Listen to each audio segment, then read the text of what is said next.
Hello, everyone. This is author Tim Brown of the book Uncommon Athletes. I'm also the on staff with the Fellowship of Christian Athletes here in Central Ohio.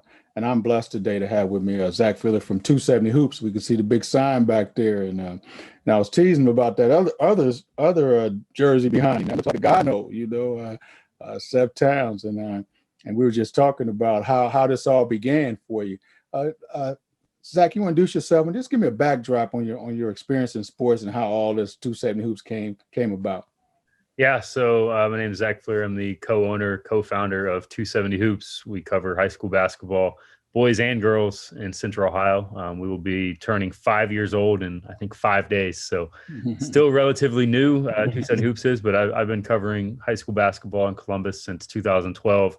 Always had a passion growing up to be a sports writer and was able to create that opportunity for myself really back in 2012, starting with Westland High School, and just have grown a passion for it. And I think God has blessed me, showed me that it's my calling to, help people and help kids get to college. So I've used his direction that he's laid out for me, and then just my own knowledge on the game to really grow and expand it. So 270 Hoops went from really being a podcast. It was just a podcast to start off between Jason Morrow and I, into a full-fledged operation that, expands to more than 200 programs when you consider boys and girls across the area, with events and all types of video coverage, article coverage, college coaching, scouting stuff. Like it's a full-fledged operation now. And it's, definitely an honor to be in the position we are in Columbus. Yeah. During this COVID time, how have you had to pivot?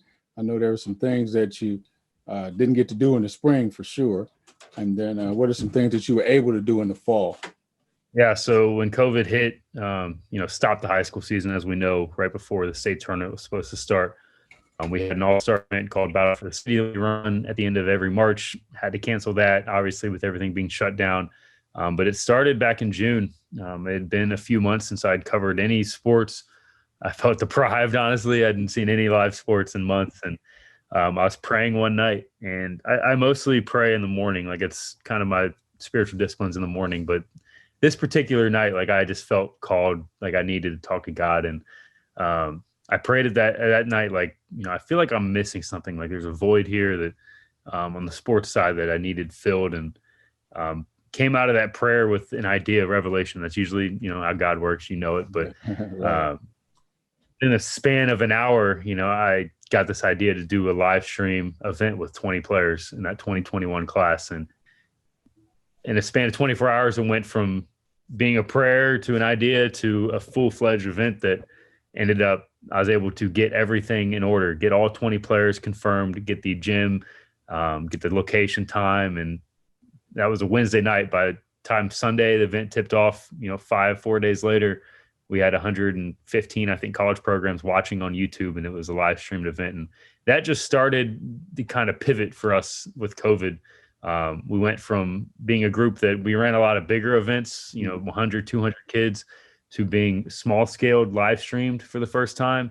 And that just started a whole new event structure and, setup for us. That I was able to do 5 live stream events this summer. I was able to incorporate players in the 2021 class, 2022 class. I had guys playing from all over the state, from Cleveland, Cincinnati, Toledo, coming down for one event that I did with all players from Ohio, but mainly Central Ohio. I took that, turned it into our 270 Hoops Proving Grounds events that we did this fall. Did 8 Sundays in a row, and I was able to get players from every single class. So in that proving ground, what was that one thing that you think guys were trying to prove? They wanted to prove that, they were the guy. Like that was the thing. Like, I'm the guy. I'm the player that you can put the ball in my hands and I can lead my team to a victory. And the one player, in my opinion, that proved himself the most of the proving grounds was Amani Lyles from Beechcroft.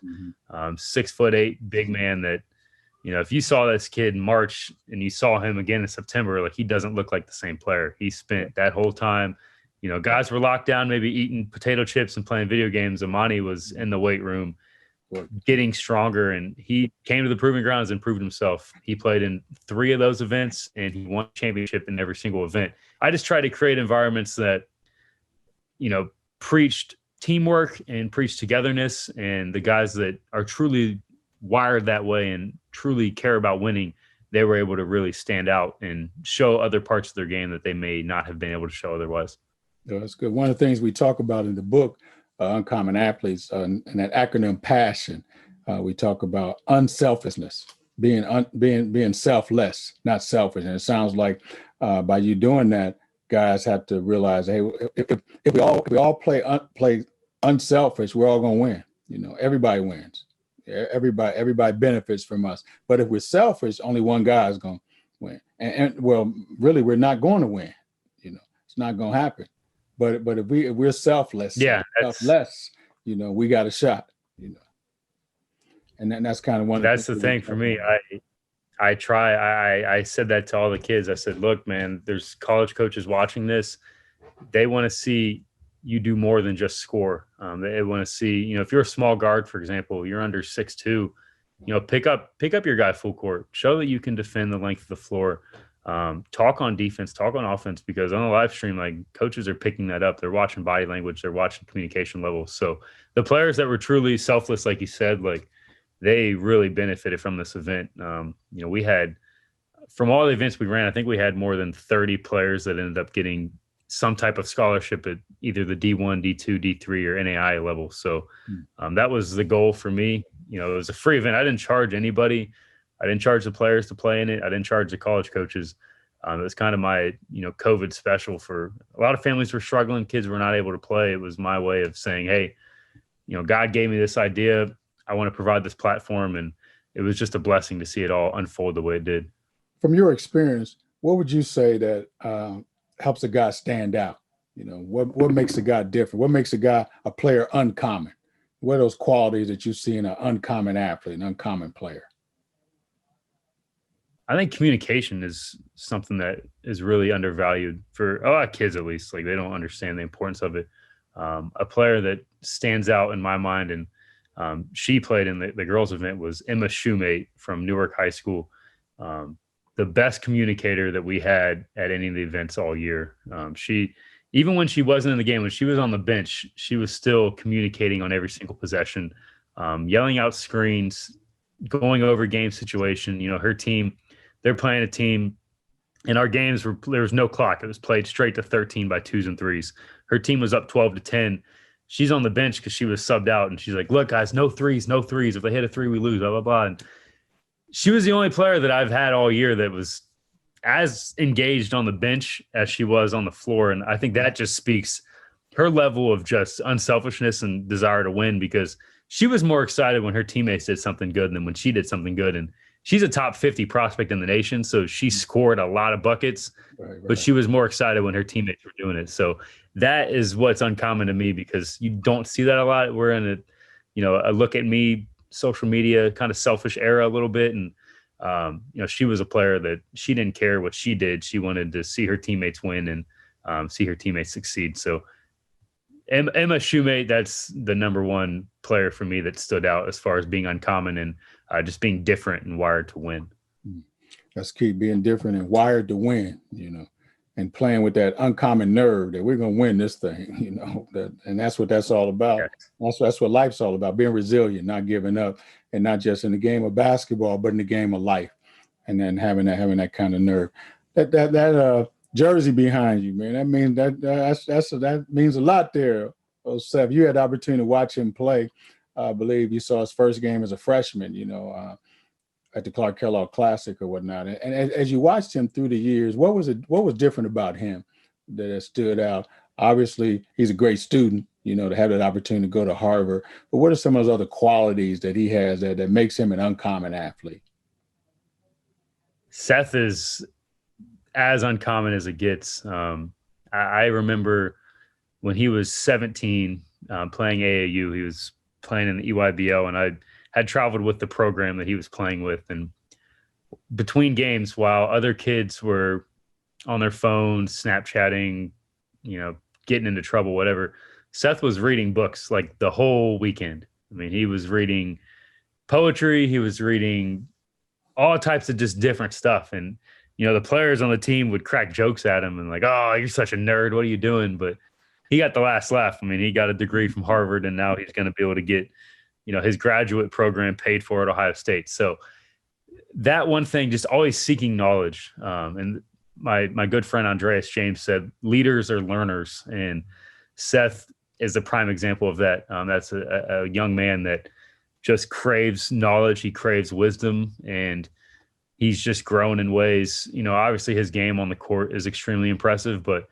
I'm more impressed with the young man he is off the court, the way he's able to lead his generation, especially with everything that was going on after George Floyd, unfortunate passing back in May, and the protests that were happening downtown. And to see Seth on the front lines and preaching the message that he had was very powerful to me, because you could say like a player in his position could have a lot to lose.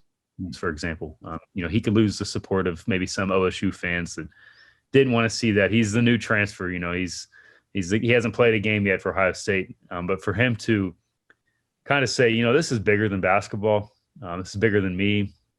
It's bigger than the jersey that I'm wearing, school I'm playing for. It's about human rights. It's about, just people having the right to feel protected in this country. And for him standing up for the way he did and being as courageous and powerful as he was, that just spoke volumes to me. I already have a ton of love for him as it is, but that just took it to a new level, because that was a time of adversity, a time of a lot of stress in America. And, some people, they would kind of protect their image and maybe not be courageous or speak out. And he didn't care about that. At that moment, he realized it's bigger than me.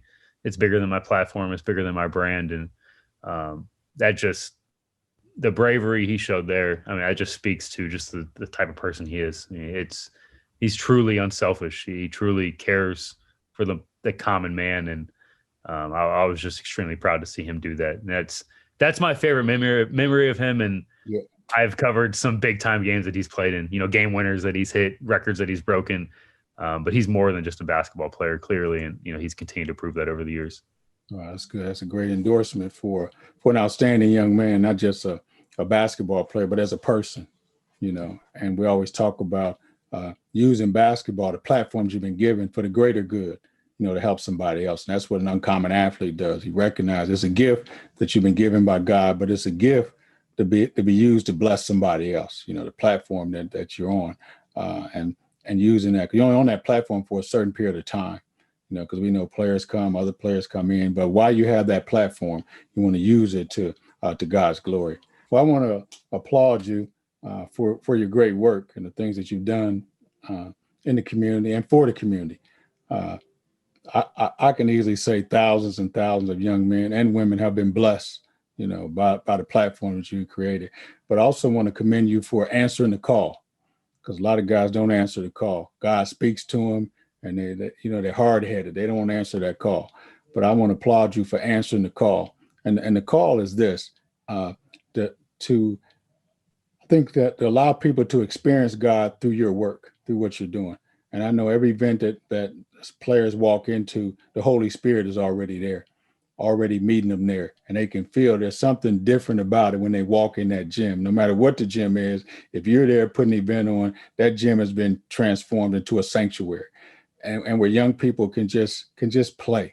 They don't have to worry about all that other stuff. They just come in and just play and use the gifts and talents that God has given them. And that starts from the head. That starts from you. And so I want to applaud you for that. I want to commend you and encourage you to keep doing what you're doing, to stay faithful, and God will continue to honor and reward you. Lastly, tell us how people can get in contact with you. Someone wants to get in contact with you and follow you. Let's give them that information. Yeah, so if you want to check out our website, it's just 270hoops.com. If you want to find us on Twitter, at 270hoops on Twitter and on Instagram. You can like us on Facebook at 270hoops. And then me personally, if you want to follow me on Twitter, ZachFlair270. Well, I want to thank you for your time today. And I'm looking forward to watching you continue to grow and watching 270 Hoops continue to grow. So thanks for joining us today. Thanks, Zach. Have a good one and look forward to seeing you at a game. Yep, I'll see you around.